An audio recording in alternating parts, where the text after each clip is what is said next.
আসসালামু আলাইকুম ওরহমতুল্লাহি ওয়াবারাকাতুহু। আলহামদুলিল্লাহি রাব্বিল আলামিন ওয়াসসালাতু ওয়াসসালামু আলা সাইয়্যিদিল মুরসালিন ওয়া আলা আলিহি ওয়া সাহবিহি আজমাইন, আম্মা বাদ।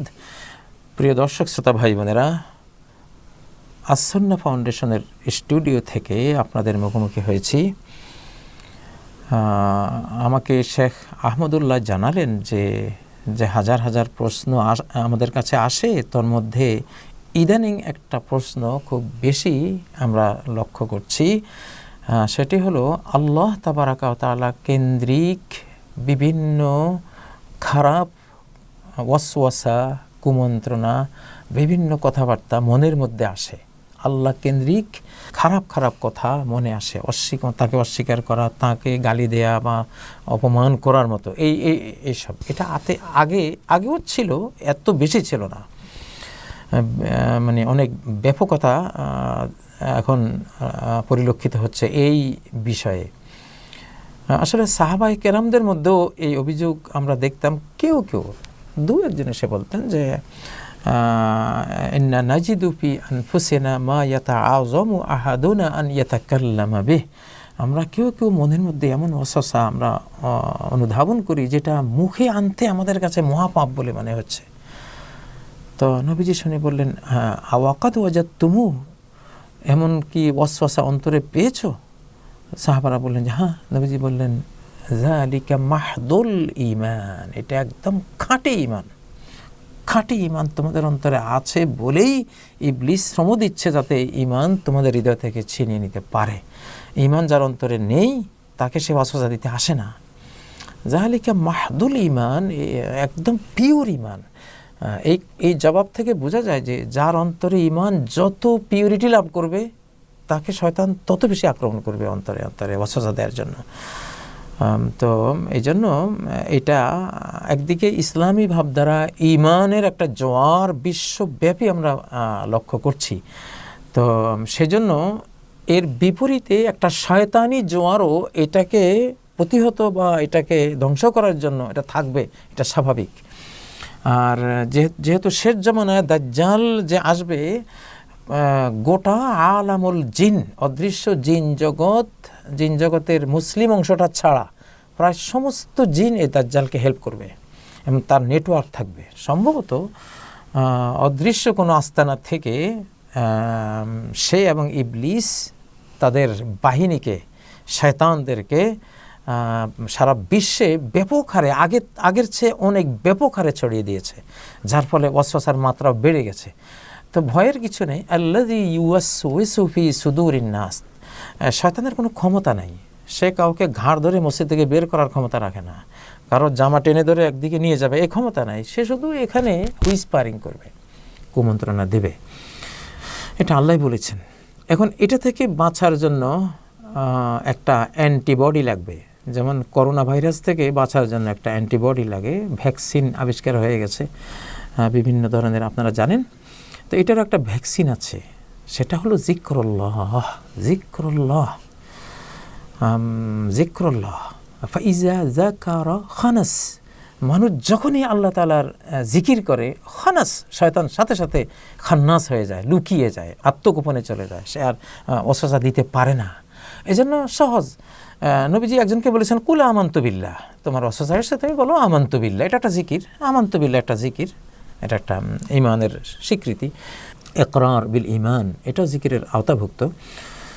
তো এই জন্য আসলে জিকির অনেকেই আমরা মূল্যায়ন করি না। যেহেতু বাংলাদেশে কিছু আস্তানায় পীর সাহেবদের কিছু দরবার এবং দরগাহে জিকিরকে এমনভাবে উপস্থাপন করা হয় যে জিকির মানে হলো সুপারি গাছে লাফ দিয়ে ওঠা, বাঁশ গাছে ওঠা, ওয়াল দিয়ে টপকে পড়া, গড়াগড়ি, চিৎকার। মানে জিকির এভাবে কলঙ্কিত হয়ে যাওয়ার কারণে সাধারণ জনগণ জিকির শুনলে মনে করে, ও এইটা তো এই পীর সাহেবদের কাজ, এটা তো আমাদের দরকার না।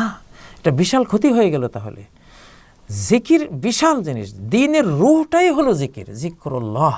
জিকিরের উপরে কোনো ইবাদত নাই। অজস্র সহিহ হাদিস এর পক্ষে আছে। এবং আল কোরআনে একটা জিনিসই আল্লাহ তাআলা বারবার কাসীরান। কাসীরান শব্দটা একটা বিষয় আল্লাহ তাআলা বলেছেন, কোথাও বলেন নাই সল্লু কাসীরান, বেশি বেশি সালাত পড়ো, জাক্কু কাসীরান, বেশি বেশি যাকাত দাও, সুমু কাসীরান, বেশি বেশি সিয়াম পালন করো। কোরআনে কোথাও নাই। একটা জিনিসের ব্যাপার আছে, ওয়াযযাকিরিনাল্লাহা কাসীরান ওয়াযযাকিরাত, যারা আল্লাহকে বিপুল পরিমাণে জিকির করে। ইয়া আইয়ুহাল্লাযীনা আমানু যকুরুল্লাহা যিকরান কাসীরা, হে ঈমানদার সমাজ, আল্লাহকে প্রচুর জিকির করো, প্রচুর জিকির করো। এখন এই প্রচুরের তাফসীরটা হাদিসে পাওয়া যায়। প্রচুর বলতে কতটুকু? এক সাহাবী এসে নবীজিকে জিজ্ঞাসা করলেন যে ইন্না শারাআল ইসলামে কদ কাসুরাত আলাই, ইসলামের বিধিবিধান তো অনেক হয়ে গেছে আমার সামনে, আমি তো এত পারি না। ফাবাবুন মিনাল ইসলামে জামে, ইসলামের এমন একটা জিনিস আমাকে বলে দেন যেটা ইসলামের সব বিধিবিধানকে টেনে নিয়ে আসবে, একটা করলে একের ভিতর সব চলে আসবে, সব করা সহজ হয়ে যাবে। নবীজি বললেন লা ইয়াজালু লিসানুকা রাতবান বিযিকরিল্লাহ, তোমার জিহ্বা আল্লাহর জিকিরে সদা যাতে সজীব থাকে, সরস থাকে, রসালো থাকে, মানে সারাক্ষণ জিকির, সারাক্ষণ জিকির। নবীজি সম্বন্ধে আয়েশা বলেন কানা ইয়াযকুরুল্লাহ আলা কুল্লি আহিয়ানি, সহিহ বুখারীর হাদিস, যে নবীজি তো আল্লাহর প্রতিটি মুহূর্তে তিনি জিকির করতেন। ইবনে ওমর বলেন যে ইনকুনা নাউদ্দু লিরাসূলিল্লাহ সাল্লাল্লাহু আলাইহি ওয়াসাল্লাম ফিল মাজলিসিল ওয়াহিদি ইয়াকুল রব্বিগফিরলি ওয়া তুব আলাইয়া ইন্নাকা আনতাত তাওয়াবুল গফুর মিআতা মাররা। নবীজি কোথাও বসলে আমরা গুনতাম যে রব্বিগফিরলি ওয়া তুব আলাইয়া ইন্নাকা আনতাত তাওয়াবুল গফুর বা ইন্নাকা আনতাত তাওয়াবুর রহিম, দুইভাবে এসেছে যে এই দোয়া কয়বার তিনি পড়ছেন, বসেই দেখলাম 100 বার পড়ে ফেলছেন। এই যে জিকির, এই জিকির হলো শয়তানের ওয়াসওয়াসা। যারা যে ভাইরা প্রশ্ন করছেন যে আমাদের অন্তরে আল্লাহকে নিয়ে কুমন্ত্রণা আসে, এই কুমন্ত্রণার অ্যান্টিবডি, এর ইমিউন সিস্টেমের নাম হলো যিকরুল্লাহ। আপনি জিকির করবেন, শয়তান পালিয়ে যাবে, এই ওয়াসওয়াসা থাকবে না। প্রচুর জিকির করবেন, প্রচুর। তো এবং কোরআনে ওয়াযাকিরিনাল্লাহা কাসীরা, এবং দেখেন হজের মধ্যে একই কথা বলেছেন, ফাইজা কদাইতুম মানাসিকাকুম ফাযকুরুল্লাহা কাযিকরিকুম আবাআকুম আও আশাদ্দা যিকরা।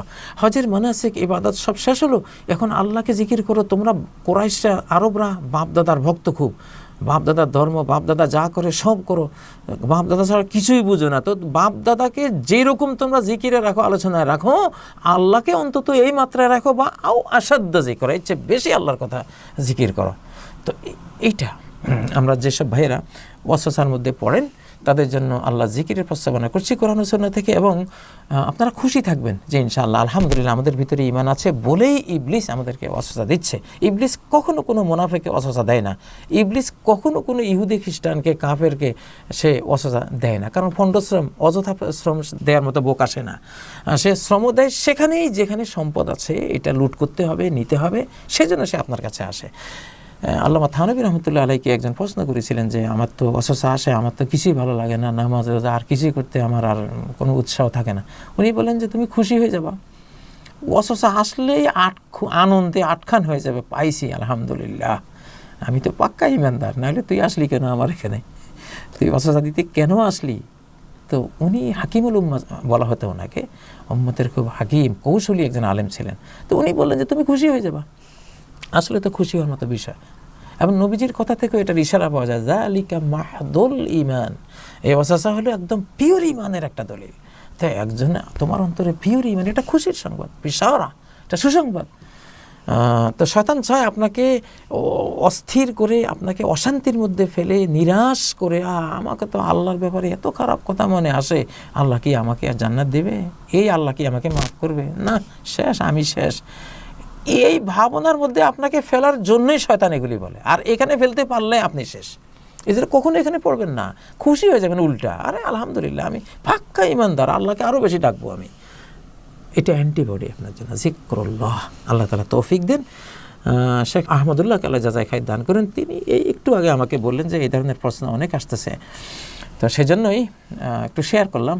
পরবর্তীতে শেখও আপনাদের সাথে ইনশাআল্লাহ এসব বিষয় শেয়ার করবে। আল্লাহ তাআলা আমাদেরকে সবাইকে আমাদের ঈমানের উপরে বরকরার রাখেন, টেবল রাখেন, আমাদেরকে পাক্কা ঈমানদারদের কাতারে তিনি শামিল করেন। সুবহানাকাল্লাহুম্মা ওয়া বিহামদিকা আশহাদু আল্লা ইলাহা ইল্লা আনতা আস্তাগফিরুকা ওয়া আতুবু ইলাইক। আসসালামু আলাইকুম ওয়া রাহমাতুল্লাহি ওয়া বারাকাতুহু।